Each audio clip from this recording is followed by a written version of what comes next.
of us that work for Double Barrel now. So we're growing and growing. We've had a really successful couple of years actually, which has been really exciting. So 2 weeks ago actually we just launched on the shelves in Waitrose, which is very, very exciting. So if you fancy any beers afterwards, the Caversham one has our beer, so you can go and buy some. But yeah, otherwise we've got loads of festivals coming up. All the pubs around Reading as well. Exactly. All the So, independent ones.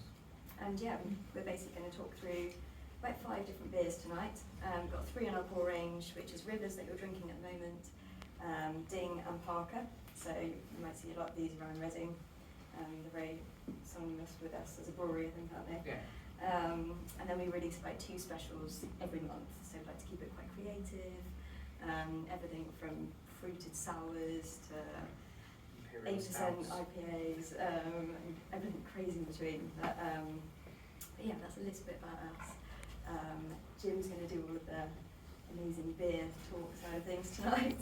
Yeah, if you've got any If you questions get for us, bored, let's- just raise your hand on top of that. And thank you so much for having us as well, and for Yeah, coming thank tonight you. as well.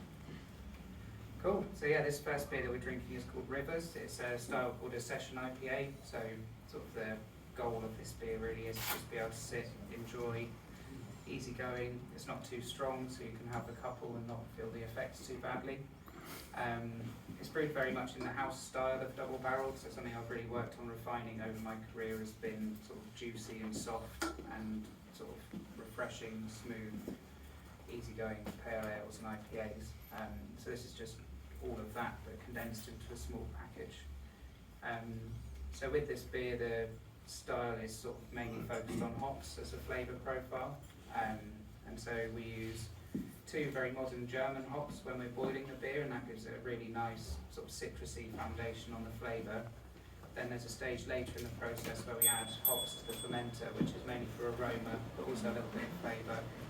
And that's using really modern, punchy American hops in this case, which are Simcoe and Mosaic. So Mosaic's meant to taste like blueberries, citrus, tropical fruit, and Simcoe's got similar notes, but both of them, so on the aroma you get a slight kind of dankness like cannabis, the sort of plants are related, and there's a very slightly sort of piney finish, but just lots of complexity, so you sort of can sit and think about it if you want to, or you can just sit and chin it. For all markets really. How long have you been making this one, Jim? This is actually the newest addition to our core range, 6 to 8 months ago I think. Yeah, it sold so well that we decided to include it as part of our core range alongside Parker and Ding. Yeah, there So seems to be a gap in the market for people wanting sort of, people's drinking habits are changing basically. If you're going out, you want to be able to have a couple of pints to justifying that cost of going out now, sort of want to enjoy it but without necessarily being too worse for wear the next day. People are more health conscious, so they're not drinking so much. It's got a lot of flavour for a not strong beer. Yeah, that was the plan. Thank you. Yeah, it's been. Yeah, thank you. there's a lot of body as well for a low percentage beer. So Yeah, so there's a few tweaks and tricks that we've sort of learned by kind of refining brewing techniques a bit over the years. So there's loads of wheat notes in there that give it a really smooth body, and some very boring, extremely technical water treatment things, which I won't bore you with now. There's probably a lot of empty glasses, so I thought perhaps we pour the next one whilst we start to talk about it. Sarah walks around with some, maybe. Or if anyone These are wants the to. 2 that are in Waitrose, right? No, Parker's in Waitrose and Kitchen Disco, which is a new IPA that we haven't bought with us today.